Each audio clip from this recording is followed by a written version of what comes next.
Deus. Quero convidar você a abrir a sua Bíblia comigo em Atos capítulo 7, a partir do versículo 60. Vocês acharam que a gente ia ficar em Atos que já estava bom? Vamos ler de novo capítulo 7, versículo 60, tá bom? Pode abaixar para mim, por favor. Louvado seja Deus. Nós estamos caminhando nessa série, temos sido abençoados aqui. Temos sido muito abençoados aqui. Quero ler com vocês hoje, versículo 60, o último verso do capítulo 7, depois vamos entrar no capítulo 8. O texto diz assim: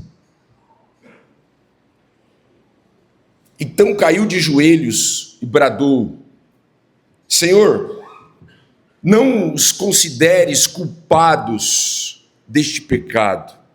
E dizendo isso, adormeceu. Capítulo 8, agora o verso 1. E Saulo estava ali consentindo na morte de Estevão. Naquela ocasião, desencadeou-se grande perseguição contra a igreja em Jerusalém. Todos, exceto os apóstolos, foram dispersos pelas regiões da Judéia e de Samaria. Alguns homens piedosos sepultaram Estevão e fizeram por ele grande lamentação. Saulo, por sua vez, devastava a igreja, indo de casa em casa, arrastava homens e mulheres e os lançava na prisão. Os que haviam sido dispersos pregavam a palavra por onde quer que fossem. Baseado nesses versículos, eu quero hoje ministrar a mensagem nesse tema: até depois de morto. Essa será a mensagem de hoje. Eu quero orar com vocês. Nesse momento eu peço que você feche os seus olhos. É um momento para você acalmar o seu coração. É um momento para você não mais pegar talvez seu celular, se distrair com qualquer coisa, não ser ouvir a voz de Deus através dessa palavra. Senhor, venha através do teu Santo Espírito, ó Deus, nos abençoar. Venha ministrar, Pai, a tua palavra nesse momento, Pai, nesse lugar, através da minha vida. Eu sei, ó Deus, o quanto eu preciso. Ó Deus, como eu preciso do Senhor. Que o teu Espírito tenha total liberdade para interferir na minha vida, agir e falar através de mim. Como os teus filhos também precisam, Pai, ouvir a tua voz, que o Senhor prepare os ouvidos, prepare o coração, que o Senhor prepare todo esse ambiente e que realmente a tua palavra seja ouvida, Pai. É a nossa oração. Fala, ó Deus, ao nosso coração. É o que eu te peço, em nome de Jesus. Amém. Depois de muitos domingos mergulhados apenas em Atos capítulo 7, nós estamos vindo nessa série Espírito Santo, desde Atos capítulo 1, capítulo 2, passamos pelo capítulo 3, 4, 5, 6, e ficamos ali no capítulo 7 por muitos domingos. Depois de tantos ensinamentos, hoje nós vamos começar a nossa jornada de Atos no capítulo 8. Nós estamos vendo versículo por versículo esse texto, esse livro que tanto nos inspira. Nós temos visto o que o Espírito Santo fez na vida de homens e mulheres, como ele capacitou essas pessoas, como ele encorajou essas pessoas em um tempo tão difícil. E como o Espírito Santo também continua nos ajudando. Ele não apenas foi, mas ele continua sendo Deus nas nossas vidas. Nós temos aprendido muito. Veja, no último domingo, para aqueles que estavam aqui, nós vimos aquilo que aconteceu com Estevão. Estevão foi julgado e ele foi condenado, e ali o levaram para fora da cidade e o apedrejaram. Estevão morre e ele se torna o primeiro mártir da cristandade, o primeiro discípulo de Jesus a morrer por defender sua fé, seus princípios e seus valores.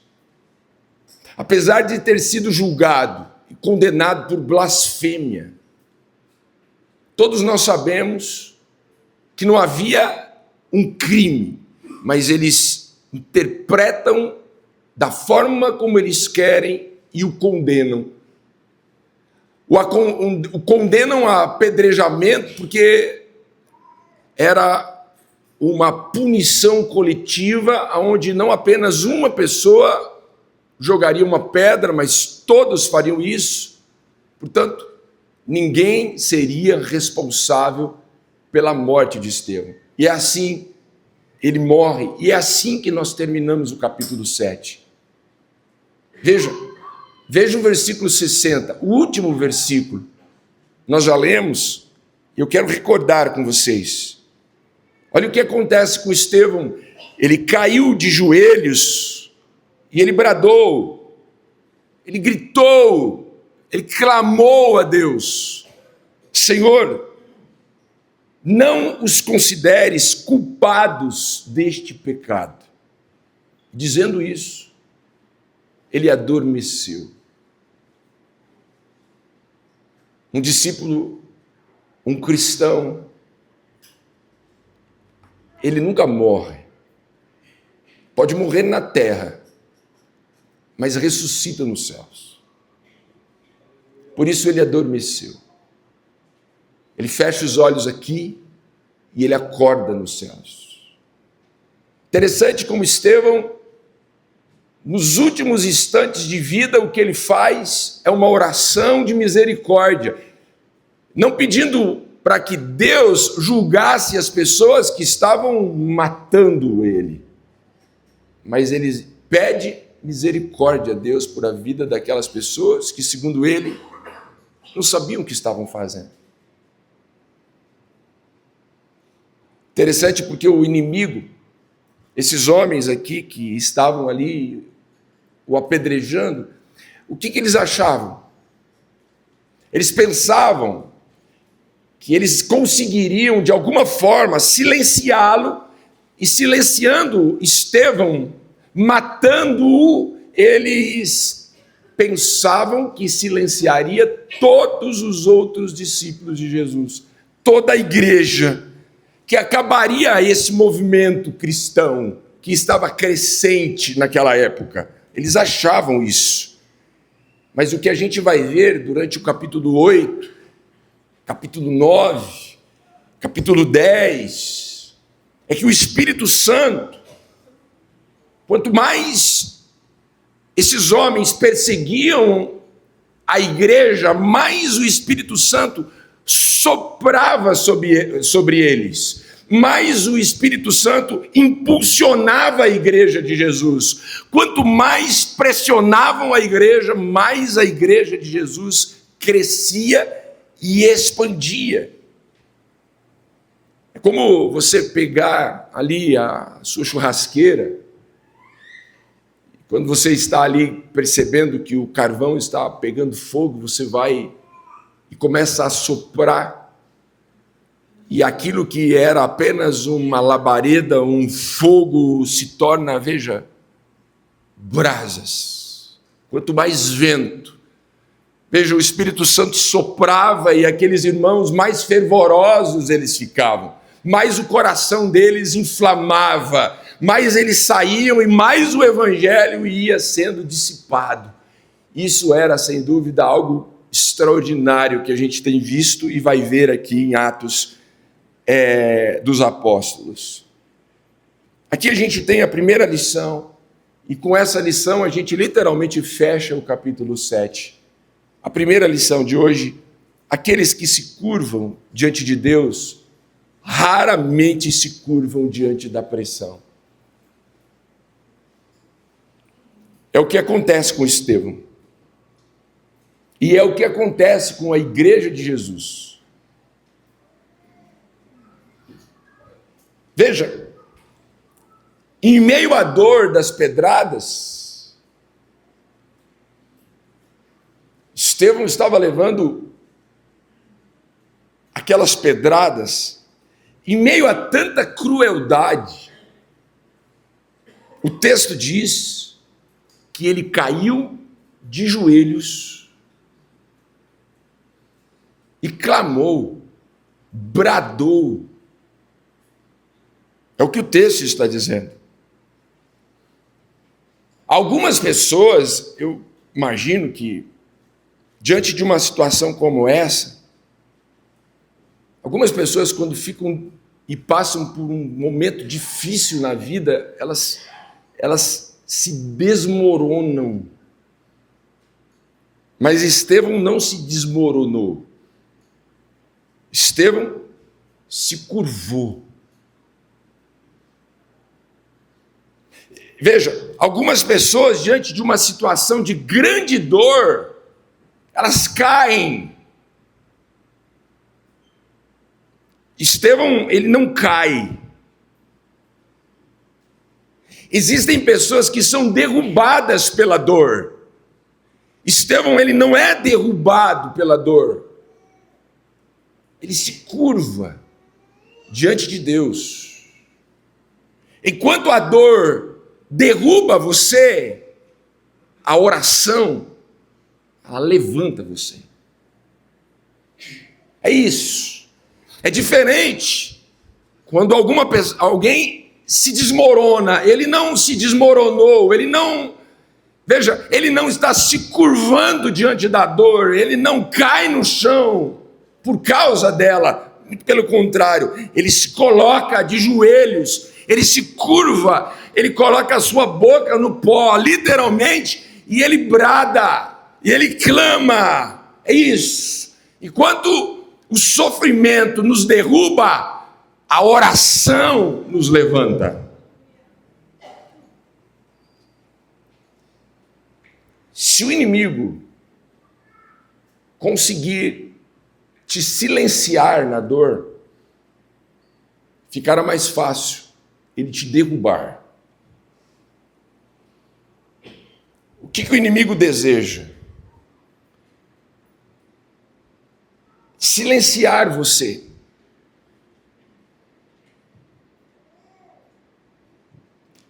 A dor é um instrumento muitas vezes usado e aproveitado para nos silenciar. A pressão faz o mesmo. Agora imagine, se o inimigo, assim como fez com Estevão, se o inimigo desfere a você o maior golpe que ele tem,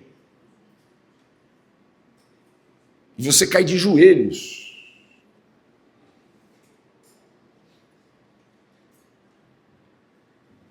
não silenciado, não calado, mas como Estevão, se curvou e bradou.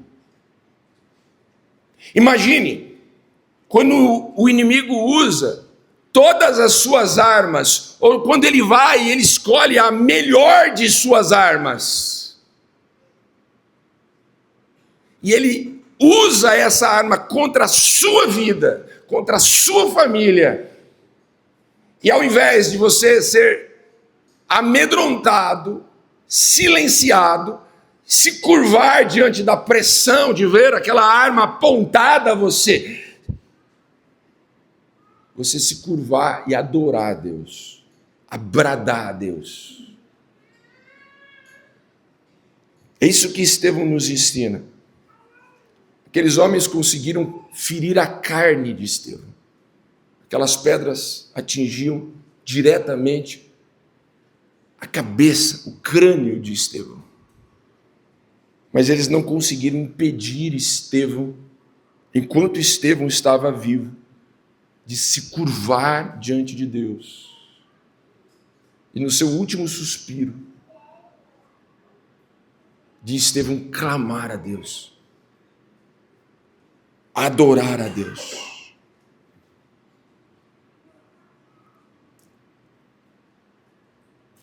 O seu aleluia mais forte precisa vir da sua cova mais profunda.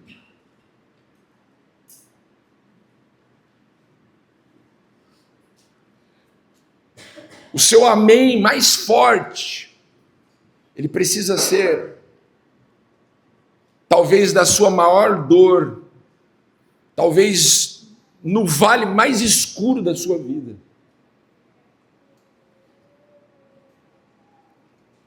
Não deixe o inimigo te silenciar, não deixe o inimigo tirar de você a adoração, o louvor, não deixe o inimigo tirar de você o clamor, a fé, a esperança.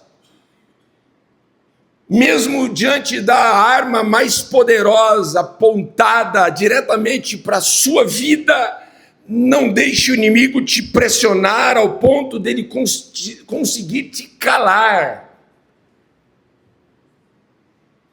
Às vezes eu me pergunto por que é que muitas pessoas ainda não entenderam que a gente não deve temer o inimigo, a gente precisa temer a Deus. Quando você teme a Deus corretamente, você para de temer as circunstâncias erroneamente. Às vezes nós tememos a coisa errada. Quando você descobre o poder do nome que você carrega, o nome de Jesus, eu imagino que todos nós deveríamos passar por essa experiência, a experiência de viver, de provar o poder do nome de Jesus. Como pastor, eu imagino que todo cristão deveria passar por esse estágio, onde a gente saía da teoria e iria diretamente para a prática. Eu acredito que todo pastor deveria levar cada uma de suas ovelhas, por exemplo, diante de uma situação onde você tenha que orar por alguém que está, por exemplo, endemoniado. Eu vejo que muitos sabem e conhecem o poder do nome de Jesus na teoria, mas todos deveriam experimentar isso na prática. Ao ver, por exemplo, alguém que está ali possesso de um espírito imundo,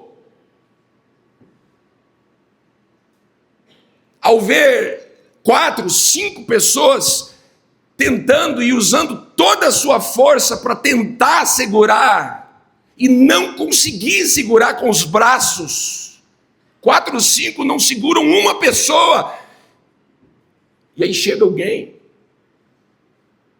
e ao ser mencionado o nome de Jesus, a pessoa é liberta.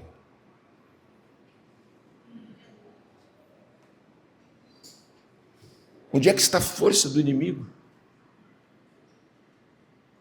Onde é que está a bravura do inferno?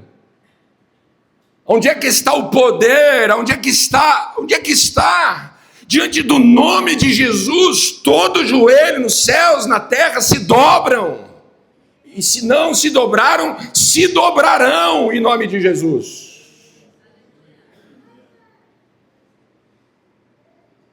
Por que você teria medo do diabo? Por que você teria medo do inimigo?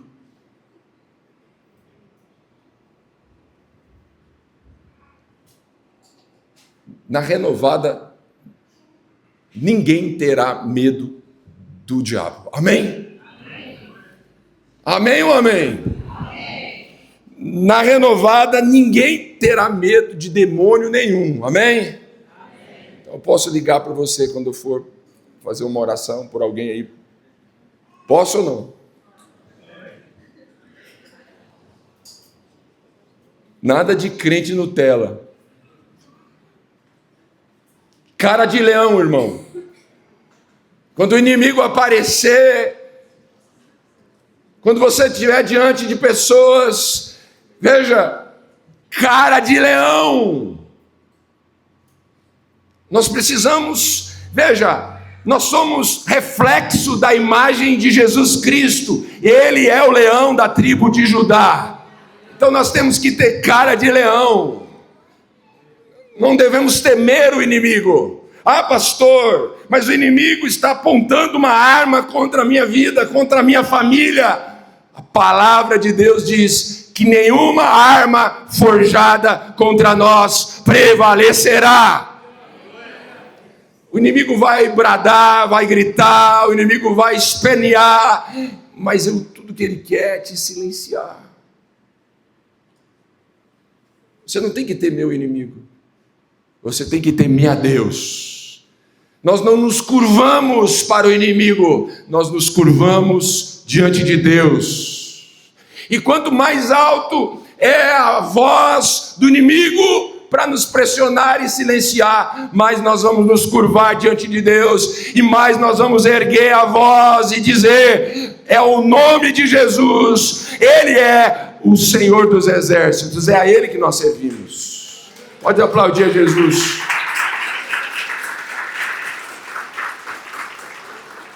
Uma das grandes lições de Estevão é isso. O que o machucava não o silenciava. Quanto mais batiam, mais ele glorificava a Deus. E o restante da igreja? E aí a gente entra em Atos.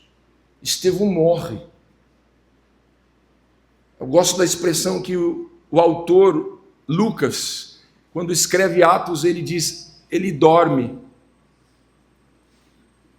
Né? Ele ameniza a morte.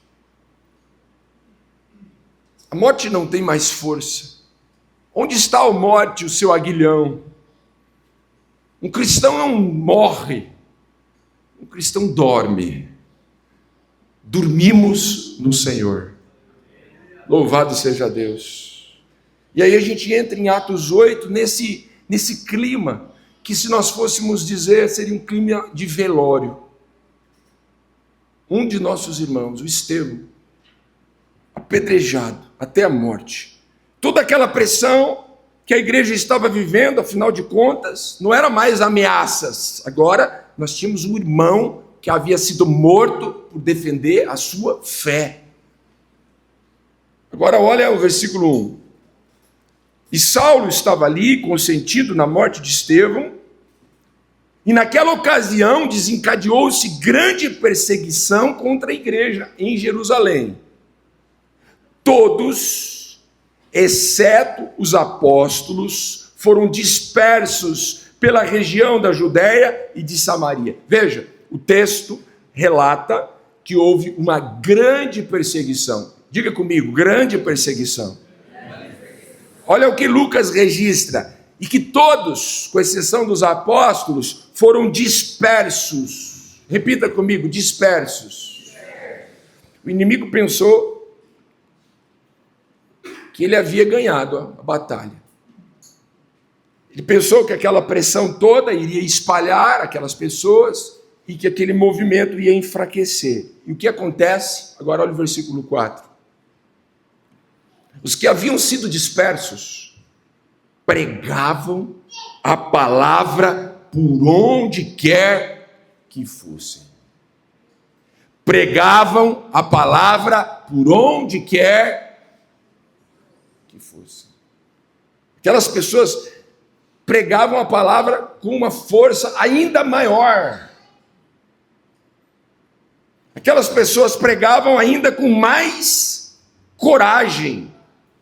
E aqui a gente tem a segunda lição da mensagem de hoje. Veja, embora o inimigo possa causar problemas, ele não pode controlar o resultado.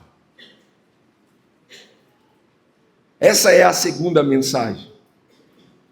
O inimigo não pode controlar o nosso destino, o resultado. Nós temos algo que não pode passar desapercebido no capítulo 8, logo no início, no versículo 1. Olha o que diz o texto. Todos, exceto os apóstolos, foram dispersos pelas regiões da Judéia e de Samaria. Judéia e Samaria. Isso não pode passar desapercebido. Lucas, quando escreveu Atos, ele não escreve isso por acaso. Nós já vimos isso antes, essas duas palavras, Judéia e Samaria. Nós já passamos por essas palavras, por essas regiões, por essas cidades. Nós já passamos por isso. 7 capítulos antes. Atos capítulo 1, versículo 8. Lá no início, vejam o que o Espírito Santo, que era apenas uma promessa. Era apenas uma promessa, o Espírito Santo. Olha o que Jesus diz, lá em Atos 1:8, receberão poder quando o Espírito Santo descer sobre vocês, serão minhas testemunhas em Jerusalém, em toda a Judéia e Samaria e até os confins da terra. Veja, eu preciso que você entenda isso. Atos capítulo 1, versículo 8. O Espírito Santo era apenas uma promessa. Nós estamos agora em Atos capítulo 8, versículo 1. São 7 capítulos que separam a promessa de onde nós estamos. E percebem, são 7 capítulos onde a igreja está agora cheia da promessa do Espírito Santo, mas eles estavam em Jerusalém. Eles não saíram de Jerusalém ainda. Até a morte de Estevão, que daí desencadeia toda aquela perseguição que a gente acabou de ler. E aí eles precisam fugir, eles precisam se espalhar. E aí veja, 7 capítulos só em Jerusalém. Então a gente tem o quê? Vamos fazer uma análise. Atos capítulo 1, verso 8. Vamos analisar a promessa, o poder do Espírito Santo. Em Atos 8, ok, o Espírito Santo desceu, a promessa se cumpriu. A outra promessa diz, olha, vocês vão ser minhas testemunhas em Jerusalém. Veja, eles se tornam testemunhas em Jerusalém. São 7 capítulos em Jerusalém. Agora veja, a promessa em Atos 1:8 diz que eles iam testemunhar não só em Jerusalém, mas na Judéia, Samaria e até os confins da terra. Essa parte da promessa ainda não havia se cumprido. O que é que nós temos? Quando você olha em Atos 8:1, a gente vê que eles foram dispersos. Para onde? Para onde? Para a Judéia. Onde mais? Samaria. E depois lá na frente, até os confins da terra. O que a palavra está nos mostrando? O inimigo achou que atrapalharia. Mas Deus, na verdade, com tudo que estava acontecendo, havia startado o novo estágio da promessa que ele já havia feito. Conseguiram entender? Isso é ou não é algo incrível? O inimigo pode até causar problemas, mas a nossa vida sempre estará no controle e no governo daquele que está no trono intercedendo por nós.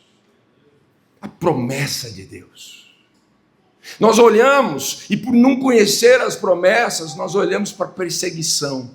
Mas quando a gente conhece a promessa, a gente vê que diante das perseguições, Deus estava apenas preparando o pano de fundo para cumprir a promessa de Deus.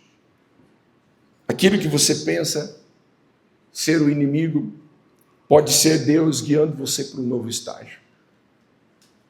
Aquilo que você chama muitas vezes de dificuldade, na verdade pode ser Deus respondendo às orações que você fez um dia.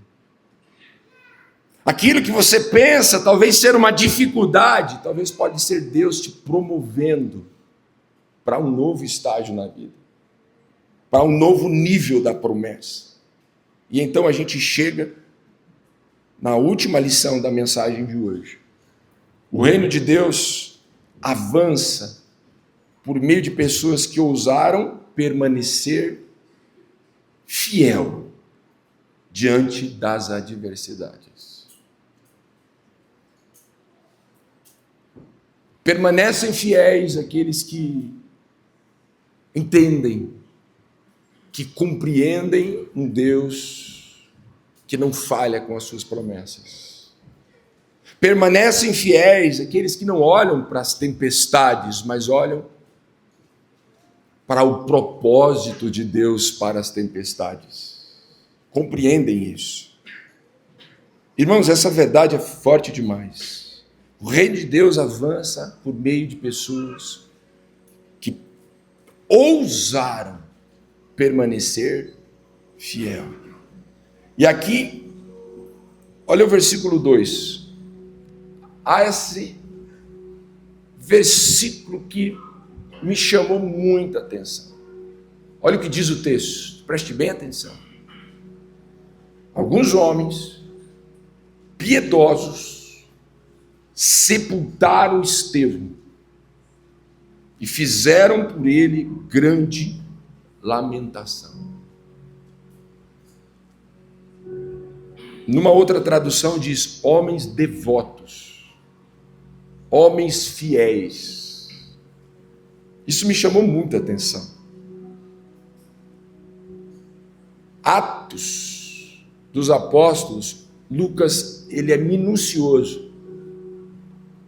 Olha o que ele fez questão de registrar. Vamos imaginar, todo o alvoroço. Imagine, gente, o primeiro cristão é morto. Imagine os olhos daquelas pessoas na direção dos outros cristãos. Eles queriam exterminar, e o texto nos mostra essa crueldade. Imagine isso. Veja, no meio de todo aquele alvoroço, um homem havia sido morto a pedrada. A perseguição, o texto diz que eles iam de casa em casa, porque eles queriam capturar e matar, exterminar todos.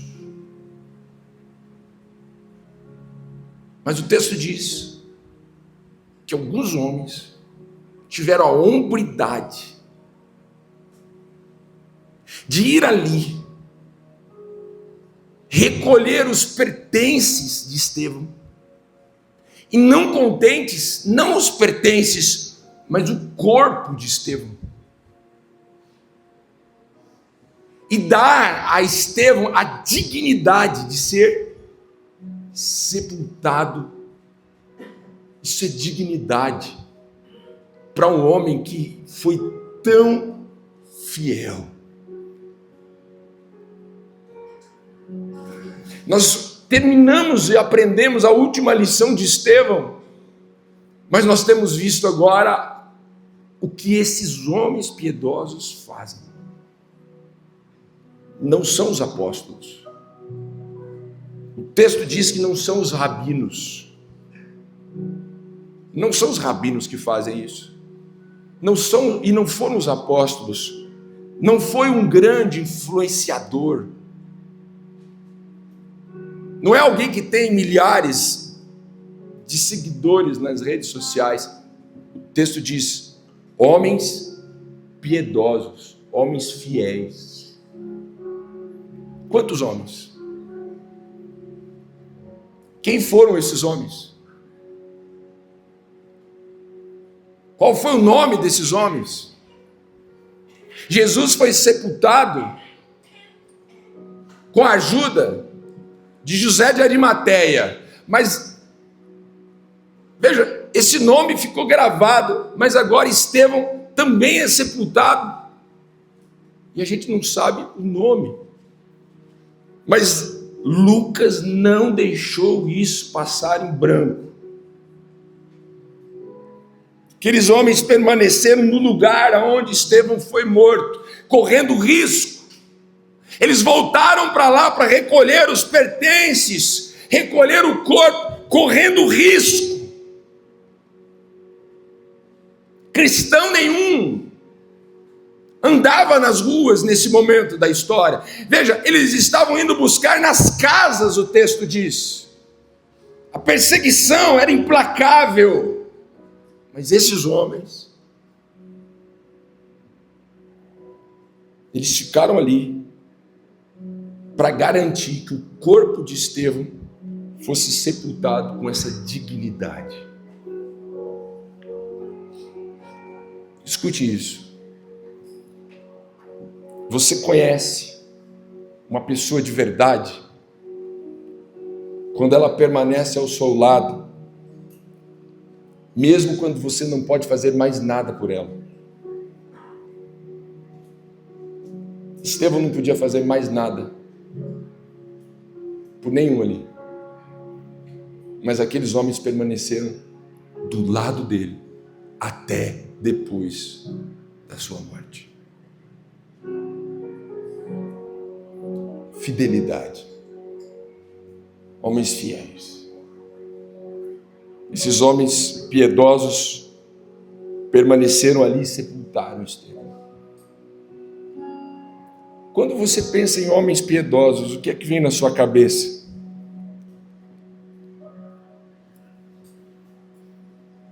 Eu penso em pessoas que são fiéis, mesmo que a fidelidade lhes custe tudo. Nós estamos falando de homens que estavam dispostos a fazer sem ganhar nada em troca do que eles estavam fazendo. Nós estamos falando de pessoas que estavam fazendo não para ter o seu nome numa placa, não para ter o seu nome estampado, o seu rosto estampado. Aliás, nem Lucas os conhecia, e eles não fazem questão de serem mencionados. São homens fiéis, piedosos, uma obediência silenciosa. Conseguiram entender? É isso. Nós estamos pensando em homens, mulheres que estavam mais preocupados em agradar a Deus do que agradar pessoas, que honraram aquilo que muitos ignoravam. Afinal de contas, o que era sepultar uma pessoa?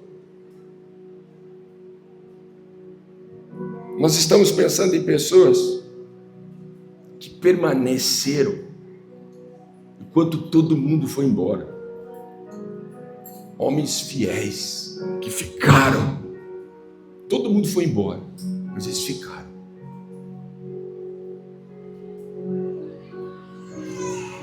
Foram rejeitados. Veja. Mas eles ficaram ali, mesmo sabendo que estavam correndo risco.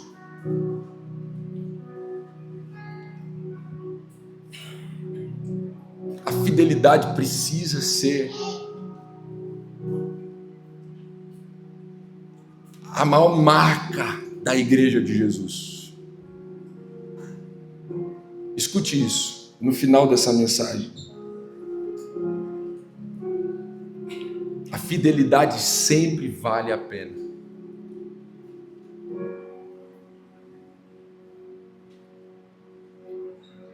Fidelidade não é atraente. A fidelidade nem sempre é bonita.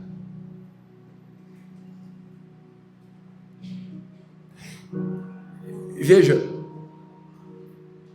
olhe para mim. A fidelidade, ela não é sexy.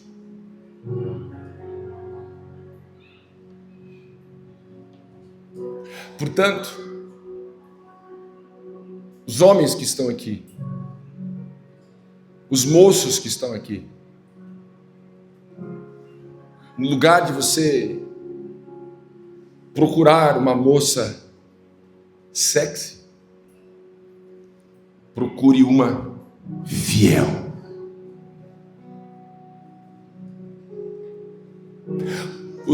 As moças que estão aqui, no lugar de você ir atrás de um moço atraente, boa pinta, vá atrás de um homem que tem a marca da fidelidade,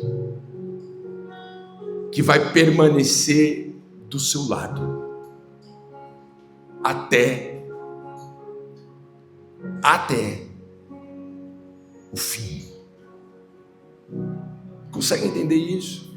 Fidelidade, ela sempre vale a pena. Veja, dinheiro, o que é o dinheiro? A beleza, até os mais bonitos a perdem, até os mais privilegiados um dia deixam de ter.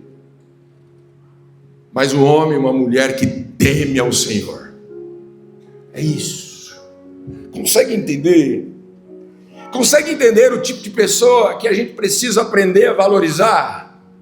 Consegue entender o tipo de pessoa que precisa estar realmente ao nosso lado?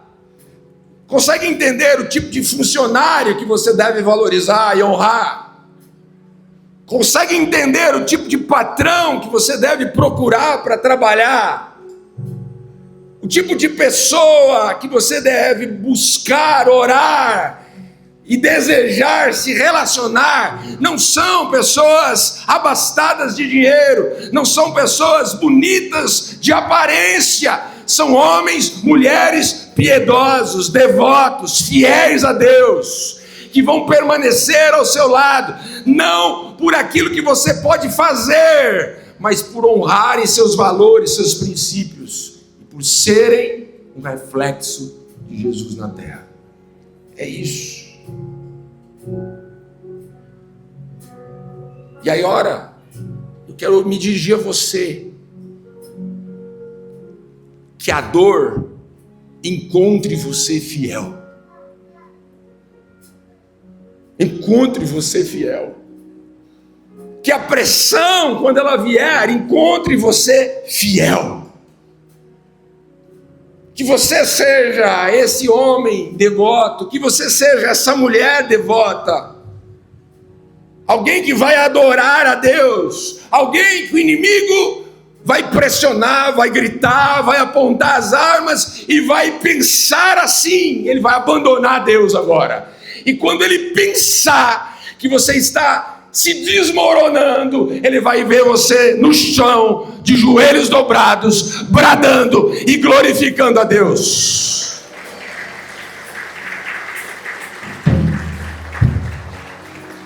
Porque você sabe que Deus é fiel. Ele é fiel.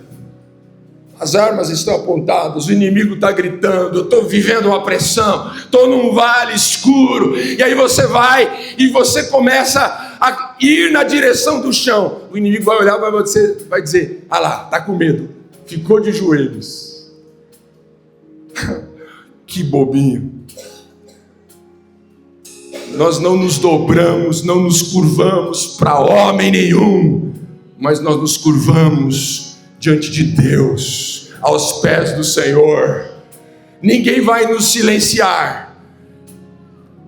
Quando estivermos no chão, quando estivermos na lama, quando estivermos no vale, na tempestade, na cova com leões, na fornalha de fogo, quando estivermos diante do maior de nossos inimigos, ninguém vai nos silenciar. Lá do fundo do poço, nós vamos dar o maior grito de louvor a Deus. É no mais escuro vale da vida é que o Senhor vai ouvir, veja, não a nossa murmuração, mas o nosso lamento. Louvado seja Deus, é a nossa oração, é o nosso clamor. Nós vamos louvar a Deus em todos os momentos. Louvado seja Deus. Coloque-se em pé. Eu quero encerrar, porque eu preciso encerrar, porque eu queria ficar aqui bastante tempo ainda. Salmo 118, olhe para mim. Eu quero encerrar com esse salmo. Olha isso, irmãos. Olha o que o salmista diz aqui. Eu encerro a mensagem de hoje com a imagem daqueles homens. Primeiro, Estevão se curva e ora, morre orando. Daqui a pouco, a perseguição vem, percebe? A perseguição vem, mas na verdade era só Deus cuidando para que a igreja saísse de Jerusalém, um novo estágio. Agora a Judéia, Samaria, vamos continuar, a promessa não terminou ainda. E agora esses homens devotos, fiéis. Eu me lembrei do Salmo 118, olha o que o salmista diz. O salmista diz: independente das circunstâncias, deem graças ao Senhor, porque Ele é bom, o seu amor dura para sempre. Que Israel diga: o seu amor dura para sempre. Os sacerdotes digam: o seu amor dura para sempre. Os que temem o Senhor digam: o seu amor dura para sempre. Você pode repetir comigo? Diga: o seu amor dura para sempre. Vamos lá, mais forte, diga: o seu amor dura para sempre. Mais uma vez. Na minha angústia, diz o salmista, eu clamei ao Senhor, e o Senhor me respondeu, dando-me ampla liberdade. O Senhor está comigo, não temerei. O que me podem fazer os homens? O Senhor está comigo, Ele é o meu ajudador. Eu verei a derrota dos meus inimigos. É melhor buscar refúgio no Senhor do que confiar nos homens. É melhor buscar refúgio no Senhor do que confiar em príncipes. Todas as nações me cercaram, mas em nome do Senhor eu as derrotei. Nós carregamos um nome que é o nome acima de todo nome, nos céus, na terra e debaixo da terra. O verso 11: cercaram-me por todos os lados, mas em nome do Senhor eu os derrotei. Cercaram-me como um enxame de abelhas, mas logo extinguiram como espinheiros em chamas. Em nome do Senhor eu as derrotei. Empurraram-me para forçar a minha queda, mas o Senhor me ajudou. O Senhor é a minha força e é o meu cântico, é Ele a minha salvação. Alegres brados de vitórias ressoam nas tendas dos justos. A mão direita do Senhor age com poder. A mão direita do Senhor é exaltado. A mão direita do Senhor age com poder. O salmista diz: não morrerei, mas vivo ficarei para anunciar os feitos do Senhor. O Senhor me castigou com severidade, mas não me entregou à morte. Abram as portas da justiça para mim, pois eu quero entrar para dar graças ao Senhor. Esta é a porta do Senhor, pela qual entram os justos. Dou-te graças, porque me respondestes e foste a minha salvação. A pedra que os construtores rejeitaram tornou-se pedra angular. Isso vem do Senhor, é algo maravilhoso para nós. Este é o dia que o Senhor agiu. Alegremo-nos e exultemos nesse dia. Salva-nos, Senhor. Nós imploramos, faze-nos prosperar, Senhor. Nós suplicamos. Bendito é o que vem em nome do Senhor. Da casa do Senhor nós os abençoamos. O Senhor é Deus, fez resplandecer sobre nós a sua luz. Juntem-se ao cortejo festivo, levando ramos até as pontas do altar. Tu és o meu Deus, graças te darei. Ó meu Deus, eu te exaltarei. E ele encerra dizendo: deem graças ao Senhor, porque Ele é bom e o seu amor dura para sempre. Vamos aplaudir a Jesus. Vamos adorar o Senhor. Antes dessa oração, declare a Deus: louvado seja Deus.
Vamos aplaudir a Jesus.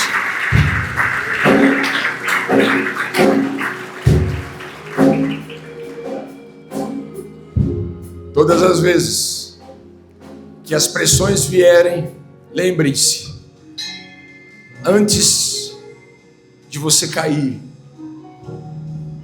se curve de joelhos e clame a Deus. Segunda lição de hoje: não tema o inimigo. Só Deus é capaz de determinar o seu futuro. O Senhor está no trono e governando a sua vida. Não tema os problemas, as circunstâncias. Confie nas promessas do Senhor. E por último, permaneça fiel. Seja piedoso. Valorize a fidelidade. Que essa seja a sua marca. Que as pessoas te conheçam e que os céus te conheçam como um homem e uma mulher fiel em todo o tempo. Feche os seus olhos. Obrigado. Nós oramos no início. Nós pedimos que a tua palavra falasse conosco. Nós voltamos no final para orar, para te agradecer, porque a tua palavra falou com cada um de nós. Que tu possas nessa hora fortalecer, Pai, a tua igreja, que as vidas que estão aqui saiam daqui, Deus querido, para fazer diferença, independente da circunstância, ainda que estejamos num vale escuro de morte, que a tua mão possa nos conduzir, que a gente possa caminhar sem temer, porque tu estás conosco. Obrigado a Deus, que o Senhor nos leve em paz, que o Senhor nos marque com a fidelidade, que sejamos fiéis, que a tua boa mão nos conduza, que tenhamos uma semana abençoada. Pai, nós oramos, agradecidos, em nome de Jesus. Amém e amém. Vamos aplaudir mais uma vez a palavra.